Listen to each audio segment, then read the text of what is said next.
Gripping his heart, the fire crackled and popped, casting flickering shadows on the surrounding trees. His mind wandered to the stories he had heard about the vortex, tales of time loops and parallel worlds. He wondered if Jamie was trapped in one of those loops, reliving the same moments over and over again. The thought sent a shiver down his spine. As the night deepened, his eyelids grew heavy. He wrapped himself in his blanket and lay down, the fire's warmth a comforting presence. Just as he was drifting off to sleep, he heard it, a faint, almost imperceptible whisper on the wind. It was a voice calling his name. He sat up, his heart racing. The voice was familiar, yet he couldn't place it. He looked around, but there was no one there. The fire still burned brightly, and the forest was still. He lay back down, chalking it up to his imagination, but the voice lingered in his mind, haunting him. The next morning, he woke to the sound of birdsong. The forest bathed in a soft golden light.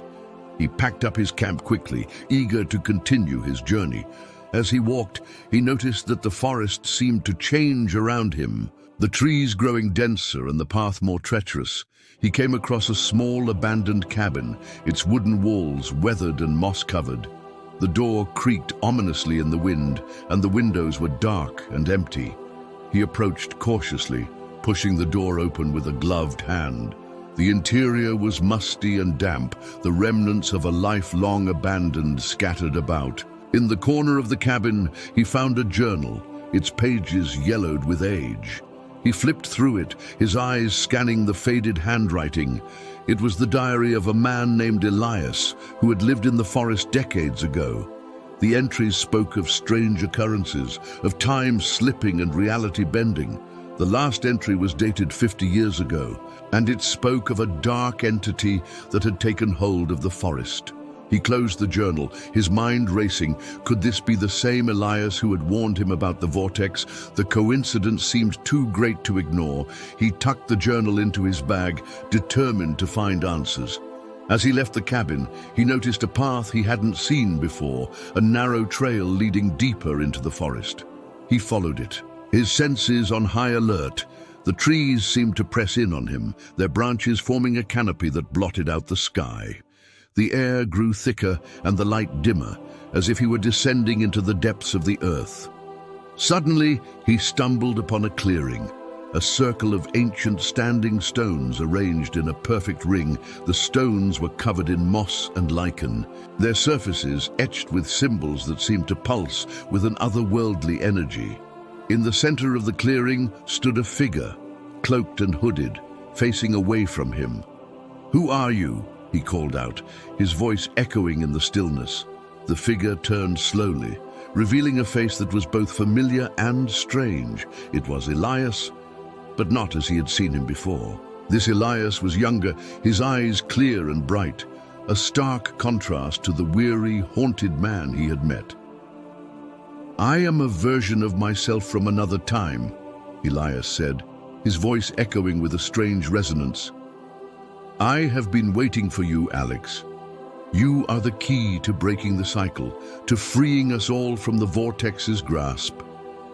His mind reeled with questions, but before he could speak, the ground beneath him trembled. The standing stones began to glow with an eerie light, and the air filled with a low, pulsating hum. The dark entity, the manifestation of his guilt and fear, emerged from the shadows, its form shifting and writhing like smoke. "You cannot escape your past, Alex," the entity hissed, its voice a chorus of whispers. "You are bound to me, to your guilt, to your fear. You will never find peace." He stood his ground, his heart pounding but his resolve unshaken. He thought of his brother, of the love and memories they shared, and he found the strength to face the entity.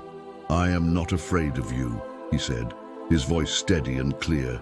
"I know the truth now. I know that my guilt has been a prison of my own making, and I choose to let it go." The entity shrieked, its form dissolving like mist in the wind. Elias placed a hand on his shoulder, his touch warm and reassuring.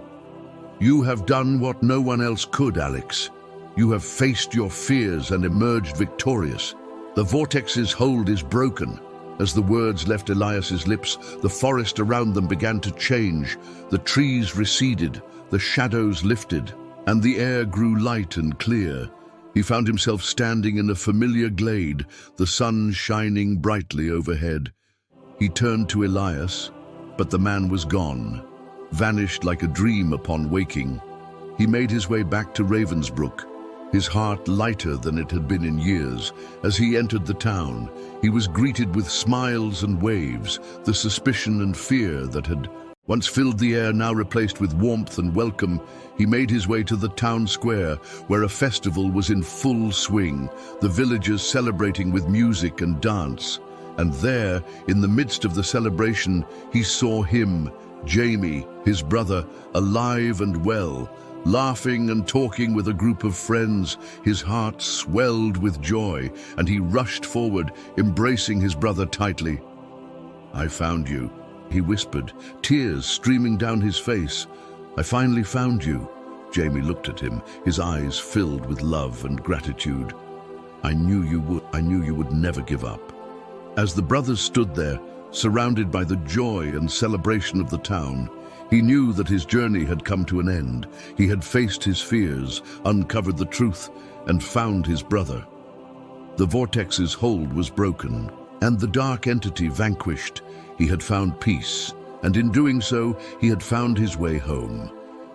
In the days that followed, he and Jamie spent time reconnecting, sharing stories of their experiences and the lessons they had learned.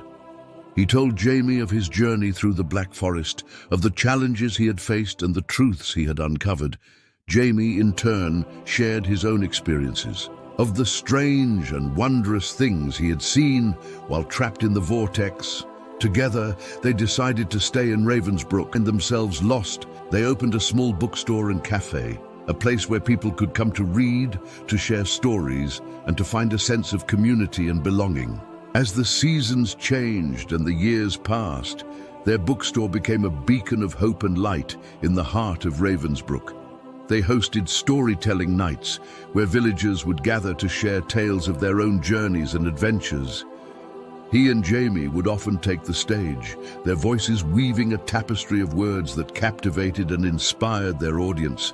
One evening, as he stood before the gathered crowd, he looked out at the sea of faces, each one a story waiting to be told. He smiled, his heart filled with gratitude and love. "Stories have the power to heal, to connect, and to transform," he said, his voice steady and clear. "They remind us that we are not alone, that our struggles and triumphs are shared, and that there is always hope, even in the darkest of times." As the villagers listened, their hearts and minds opened, and they found the courage to face their own fears and uncertainties. They found strength in each other, in the shared experience of storytelling, and in the knowledge that they were part of something greater than themselves. And so, his journey came full circle, his story a testament to the power of love, determination, and the unbreakable bond between brothers. He had faced the darkness and emerged into the light, his life forever changed by the lessons he had learned and the truths he had uncovered. In the end, the hidden truths within each person. He had found those truths, and in doing so, he had found his way home, his heart and mind forever intertwined with the magic and mystery of the Black Forest.